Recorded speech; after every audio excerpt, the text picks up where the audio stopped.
Hey everybody, I am going live again here on Facebook because I've had some insights that I just wanted to share. These may make it to a podcast episode, and even if they don't, you're going to want to tune into my podcast, the official one that will get released on Thursday this week.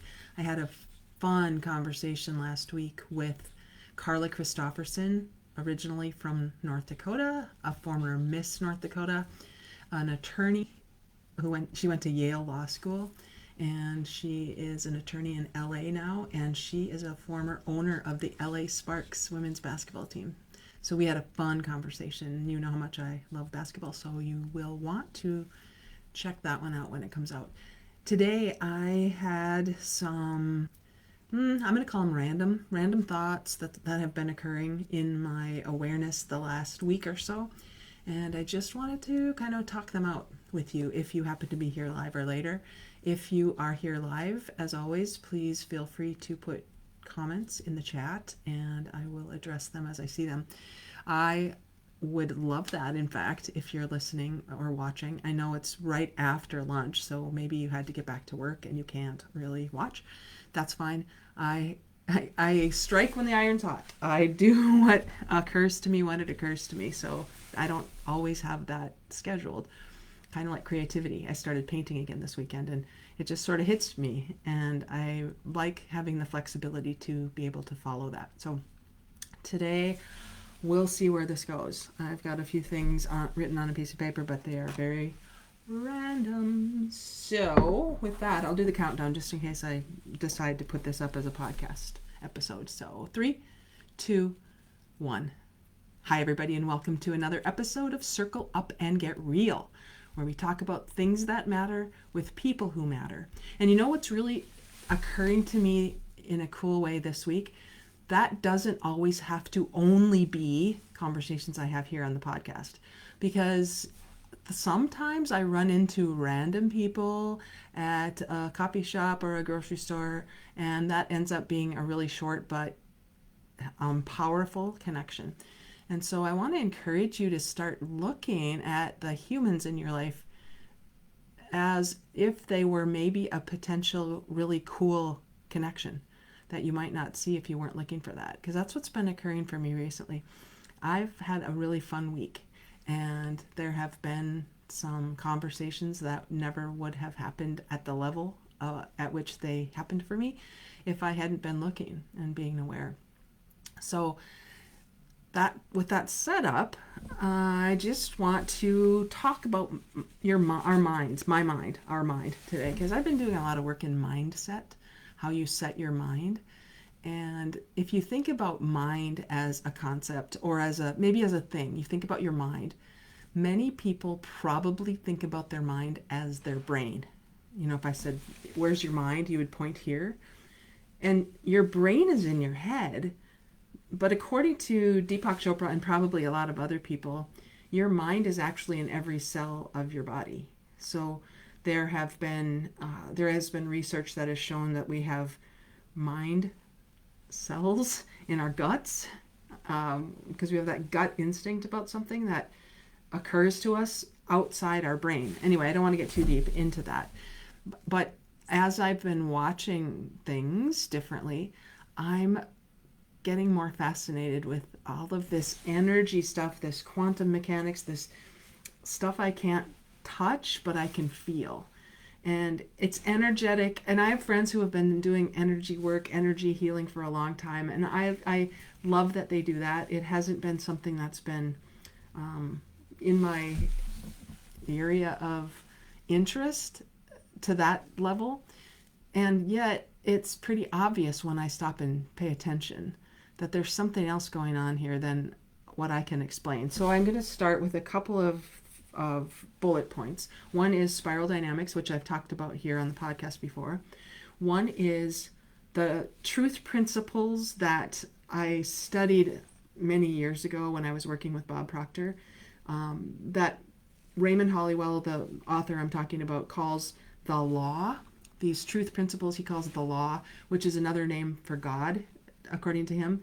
So there are principles in our lives that when we hit them or hear of them, we're like, yep. It just feels like a, yep, I don't have to argue with this. It's a principle.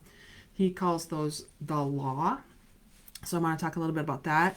And then I want to talk about basketball, of course, because that's just in my awareness these days. So, in fact, let's start with basketball.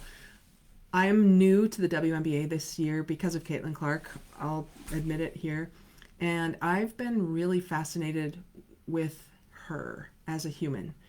And last night I went down a rabbit trail and I watched a podcast episode on YouTube by Student of the Game. That's the name of the podcast. I can't even find out who the human behind that is. A young man who was doing the podcast from his closet last night when I was listening. It's about 30 minutes, and he did a breakdown of Caitlin Clark, and he got into her her mindset. I'll call it mindset. He's a sports psychologist, and so he breaks down athletes' processes through a sports psychology lens. That was fascinating, and he referred to an article written by Wright Thompson on ESPN on March 20th, 2024, which took me about an hour to read, seriously. And it really dug into who Caitlin Clark is as a person. And I learned a lot about her and how she's wired and how she has an awareness of herself and her surroundings that she, according to this article, it doesn't occur to her that not everybody has the awareness she has. So when she was younger, she would get really frustrated with teammates who just didn't see the court the way she did. And because it seemed so obvious to her. And that I think of as being in our gift zone or being in flow state. When we're in our gifts, we just assume everybody sees the world the way we do. And I've been there. I'm sure you've been there at some point where it's just this flow state where things just feel so right. And of course, everybody would get this. And that's not the way human awareness works. So going back to spiral dynamics, which is an awareness spiral. How could I explain spiral dynamics? Let's see. I'm trying to see on the back of the book. Here's the book, Spiral Dynamics in Action. It's the way ideas, behaviors, and styles spread in a culture. And it's an awareness piece. And when we have a breakdown in one level, I'm not even going to say level, one space of awareness, it leads to a breakthrough in another. And so there's a lot of things that I'd like to explore, yet I don't have language for a lot of the things that I feel I want to explore. So it's hard to connect with people because there's really no language for some of these things. Yet I want to encourage you to think about that for yourself. If you have ever been in a space where you're like, oh, this feels so good.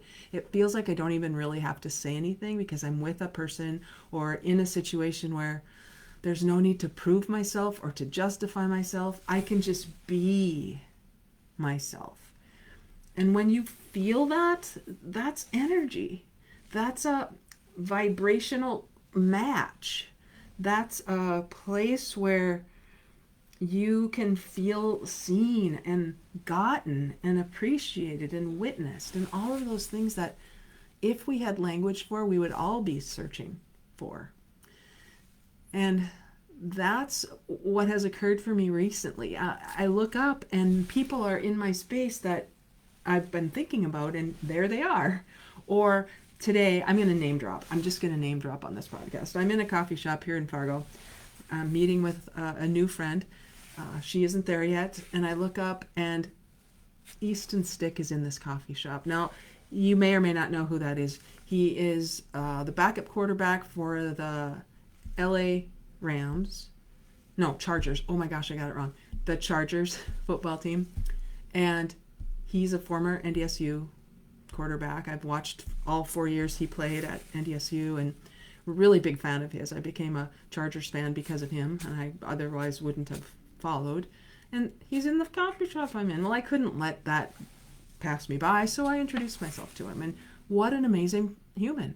Just in the connection of the handshake, when he asked who I was. What is your name? I said, I'm Jodee Beck. He said, I'm Easton, like I didn't know. And it was just so genuine and such a great connection. It took about 30 seconds. And in that space, it just felt like I was seen and heard, and we both witnessed each other. I know that sounds kind of goofy it might sound goofy. And I know what I mean. I hope you have had an experience like that sometime in your life where there's been an interaction or a situation or something where you're like, man, this is just so right. Flow state. Csikszentmihalyi calls that flow state, where you're in flow. Your skills and your challenges are equal. And in that state, so much is possible. So much is possible. And that's why I called this episode, I guess, that I'm calling it here, Mind Your Mind. Chelsea says my favorite feeling. So you know what I'm talking about, Chelsea. It's that space where you don't have to try so hard. You're like, oh, your shoulders can come down and you can say, oh, I feel I am accepted for who I am, not who I'm trying to be. And in that space, in that energy, right? Chelsea says, so refreshing. It is so refreshing. And to me, it's so unusual. It had been so unusual because I kept trying. I kept trying to fit in or trying to make people see me or trying to do the right thing. And all this trying was so trying. It was so hard because it felt like I wasn't being me. And so in the space of knowing yourself, knowing the people you're around, there's just such an ease to being who you are when you can give up trying to prove something, trying to, I don't know, be seen. You know, I don't have the language for it. So that leads me out of this like random, ooh, isn't that weird that Easton Stick was in the coffee shop where I was this morning?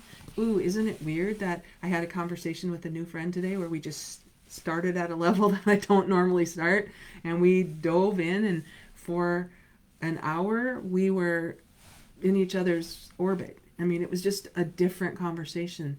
She got teary. We got teary. I mean, emotion, energy and motion. And in that space of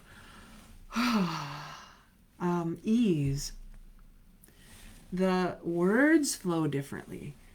The mind space is shared. It's what I'm sure Napoleon meant when he called it the mastermind.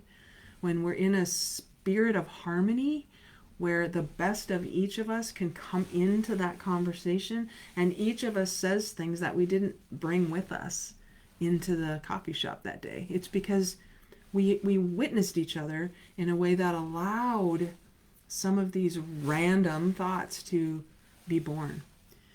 And so as I'm thinking about that, I'm thinking about spiral dynamics, which is, again, an awareness, a piece of human consciousness. And I'm revisiting this book called Working with the Law by Raymond Holliwell. There have been people in the world who have been talking about these things that I'm just now discovering for years and decades.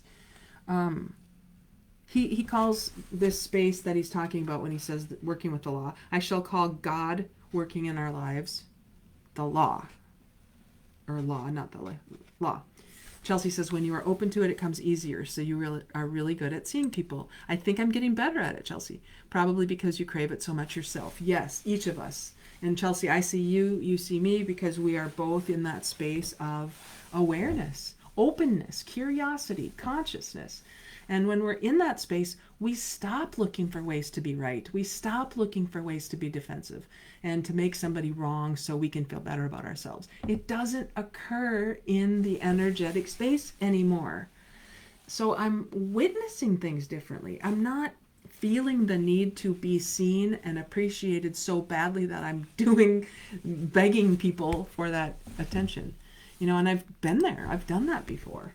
So in this book, he talks about if we understand that God is law, according to this book, Working with the Law, he says, then as we strive to work with the law, we are living closer to God, and such living brings a better understanding. And so in that space of working with, not against, not for, working with the law, it becomes a lot easier to change your mind, to move into a new awareness when you learn something instead of staying stuck and trying to prove that you're right.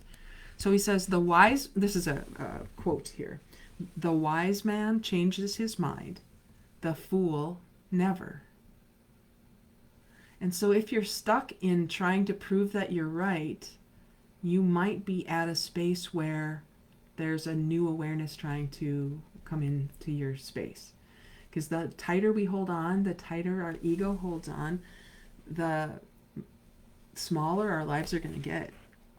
He says, have good and sound reasons for all the views you hold. As you try to find these, many of your old-time views will fall to pieces, which is a good thing. When we learn something, we have to let go of an old way of seeing things. It's like putting a new pair of shoes in your closet. If you don't get rid of an old pair, the new pair won't fit. So you have to be willing to give up some of the old ways you've thought about things when new thoughts occur to you. He also says, if what we're up to in our lives, and we think at some level it's to win the game or be seen or be noticed, and all of that is kind of a way that the ego wants to get in and get us noticed. So no normal person wants to decrease in power and ability, he says. Therefore, strive to cultivate your intelligence and to express better, bigger, and superior thought on all matters about which you may think. There is so much good in the world that it can outbalance the evil. Therefore, you can go on thinking more constructive and good thoughts every day about yourself, your fellow man, life, and all natural things, to the constant enrichment of your mind and the improvement of your whole being. So if that's a possibility, why would we stay stuck in old awareness? Why would we do that? This is the conversation I had with my new friend this morning. Once you see something differently, it doesn't make sense to go back to the old way. So once your mind is expanded by a new thought, it can't regain its original dimension. Wow, why would we want it to? And in that space, the energy, the vibrational magnetism energy brings to you the people, the situations, the resources that you need at that level of your awareness. But it's so hard sometimes to let go of the old stuff because it's familiar. And the old stuff can include actual stuff, books and clothes and things that you like because you want to hold on to them.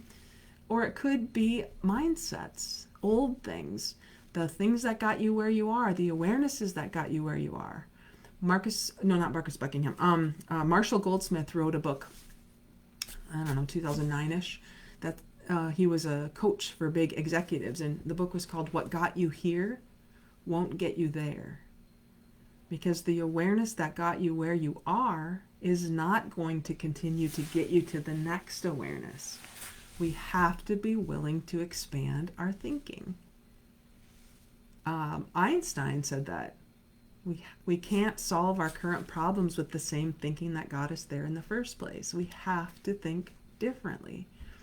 Yet I know so many people that are very scared by that. Well, who will I be then if I have to change the way I'm thinking? And change scares them because they don't know the future. They don't know what could be possible. They know the past, and so they look at the past and they ruminate about the past, and they're upset about something they did in the past. And there's no way we can live into a new future if we keep holding on to the old past. There's just no way. And so in the present, the possibilities exist for the future, but we have to let go of the past. We have to let go of the old stuff if we want to expand our minds. And that's a big if, right? That's a big if. I don't know if people are going to want to do that. I don't know how many people are actually wanting to be curious and open and conscious. It occurs to me that everybody would. But reading that Caitlin Clark article last night, man, I tell you, I identified with that so much because I just assumed so much when I was younger. I assumed everybody saw the world the way I did. And so fascinating to know that not everybody does, and not everybody wants to. And when you look around at the political world and like where we have so much wanting to be right, closed, defensive, and committed to being right, that's the stuck space when the greater part of us wants desperately to be born. The greater part, the more expansive part, the part that needs change in order to exist. That part, oh, it's like, it's just too tight to be in the old awareness. And unless we're willing to let go of some of the old ways of being, the new, the expansive way has no place to fit. And so I'm looking at things in that way. Thank you, Caitlin. Thank you to this article by Wright Thompson and the podcast that I listened to, because there are so many opportunities and situations and people and circumstances that may seem to be random, but really are probably occurring for me because I'm expanding what I'm looking for. Wayne Dyer used to say, when you change the way you look, or when you change the way you look at things, the things you look at change. And I can't say it any better than that. So I'm wondering, thank you, Chelsea, for participating in this conversation, because I know you are there too. And I just want you to know, Chelsea, and anybody else who's hearing this, that you are not alone if you are feeling that you are being pinched. If you're feeling like, oh, there's just something more, there's something more calling to me. Yes, we are here. Those of us wanting this are here, and we're looking for you. If what you seek is seeking you. And if you're not interested in this conversation, well, then it doesn't matter, because you won't listen to it. So my friend Chris always says, those who have ears to hear will hear it. And those who don't won't. And there's no judgment in that. It is simply a vibrational match or mismatch. And I put that all out there today because if you're feeling that expansiveness trying to be born through you, please do what you can to let your shoulders come down, even for just a little bit. Breathe. Know that you're not the only one. Know that there are people out there looking for you. And you may need to take a step in that direction. You will need to take a step in that direction. You don't need to see the whole staircase. Just take the first step. And when you take the first step, you're going to be at a different awareness. And the things that you're looking at will change, because now you're going to be like, oh, I never saw that before. That's been here the whole time, and I never noticed it before. Because in that step toward a new way of thinking of things, things will look different. I promise you that's there for you. Enlightened Leadership Lab every Monday from 3 to 4:30 Central. This is what we talk about. This is why we created the Enlightened Leadership Lab, so that people who feel that they may not have a title or a position or tenure, none of that matters in the lab. If you feel that you're called to go first in an idea, a situation, or workplace, something, this is the space to practice. Mondays at 3 Central, we have these kinds of conversations every week, and this is a space for you, and it's safe, and people will be challenged in a positive way for us to at least move closer to being enlightened. We'll never get there. That's a state of being that continues to expand as we continue to expand. That's kind of the point. So if there's anything in there that interests you, let me know, or go to enlightenedleadershiplab.com//invite, and you can see more information. So I know my computer is being wonky right now, so this may not even make it to the podcast, which is fine, because it is what it's supposed to be. So I'll just end it here. A lot more to talk about, a lot more to think about, a lot more to wonder and ponder. And as always, I'll invite you all to just get real. Talk again.